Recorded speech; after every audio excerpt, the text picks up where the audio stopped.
ଗୋଟିଏ ସନ୍ତାନ ବଢୁଛି ହେଲେ ମାର ମନରେ ଦୁଃଖ ସଦା ସର୍ବଦା ମୋ ପୁଅ ମତେ ବନ୍ଦୀ କରିକି ରଖିଛି ନିକୁମ ଯଦି ମୋ ଠାରୁ ଝିଅଟିଏ ଜନ୍ମ ନିଏ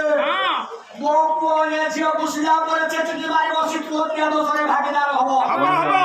ମୋ ମା ସମସ୍ତେ ଶୁଣ ମାର ମନ କେତେ ବଦା ମାର ବେଶ ଧରିକି ସିଧା ପରେ ଚେଚିବାକୁ ଗଲାବେଳେ ପୁଅ କିନ୍ତୁ କଥା ଭାବୁନଥିଲା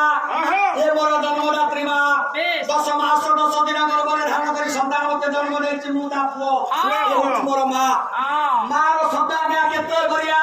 ଏ କଥା ସେଦିନ ପୁଅ କିନ୍ତୁ ଭାବୁନଥିଲା ମା ବନ୍ଦୀ ଘରେ ବନ୍ଦୀ ହେଇକି ଅଛି ଦାସୀ ସେବା କରୁଛି ମା ଭାବୁଛି ମନରେ ଯଦି ଝିଅ ଜନ୍ମ ହବ ମୋ ପୁଅ ଏ ଝିଅକୁ ଶିଳା ପରେ ଚେଚିକି ମାରିବ ଶିଶୁ ହତ୍ୟା ଦୋଷରେ ଭାଗିଦାର ହବ ମାର ମନ ମା କେତେ ଉଦାର ମାର ଜନ୍ମରେ ମାର କୋଳରେ ଛୁଆଟିଏ ଝାଡ଼ା ଫେରି ଦିଏ ମା କଣ କରିବ ସେ ଜନ୍ମକୁ ମା କାଟିଦବ ନା ମା ମା ମାର ସ୍ନେହ ମାର ଆଦର ମାର କଥା କେତେ ହଉଛି ମଧୁର ମୋ ବାପା ମା ମା ହଉଛି ମା ମା ସଦା ସର୍ବଦା ଆଜ୍ଞା ଉପରେ ଅଛି ରଘୁ ସେଦିନର ପୁଅ ଆଜ୍ଞା ମା କୁ ବନ୍ଦୀ ଘରେ ବନ୍ଦୀ କରିକି ରଖିଛି ଦାସୀ ଖୋଜି ଦେଇଛି ଆଜ୍ଞା ସମୟ ପରେ ସମୟ ଘଡ଼ି ଚାଲିଲା ଆଜ୍ଞା ଯେତେବେଳେ ସମୟ ପଡ଼ିଲ ବା ସମୟ ଘଡ଼ି ଚାଲିଲା ଆଜ୍ଞା ସମସ୍ତେ କୁହନ୍ତି 10 ମାସ 10 ଦିନ ଶେଷ ହେଲେ ପୁଅ ଜନ୍ମ ହୁଏ ନାଇଁଲୋ ମା ସଦା ସର୍ବଦା ସମସ୍ତେ କହିବାଟା ସମ୍ପୂର୍ଣ୍ଣ ବୋଧେ ଭୁଲ ସେଇଟା ହଉଛି 9 ମାସ 10 ଦିନ 9 ମାସ ପୂର୍ଣ୍ଣ 10 ମାସର ମାତ୍ର 10 ଦିନ କିନ୍ତୁ ଆଜ୍ଞା ସମସ୍ତେ କୁହନ୍ତି 10 ମାସ 10 ଦିନ ଆଜ୍ଞା ଯେତେବେଳେ 10 ମାସ 10 ଦିନ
ମୋ ଠାରୁ ଯଦି ଝିଅ ଜନ୍ମ ହବ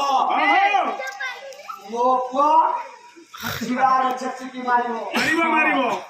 ମୋ ପୁଅ ଶିଶୁ ହତ୍ୟା ଦୋଷରେ ଭାଗିଦାର ହବ ହେ ପ୍ରଭୁ ସବୁ ହଉଛି ଆପଣଙ୍କର ଇଚ୍ଛା ଯାହା କରିବେ ଆପଣ କରିବେ ମା ମନ କେତେ ଉଦାର କିଛି ସମୟ ପରେ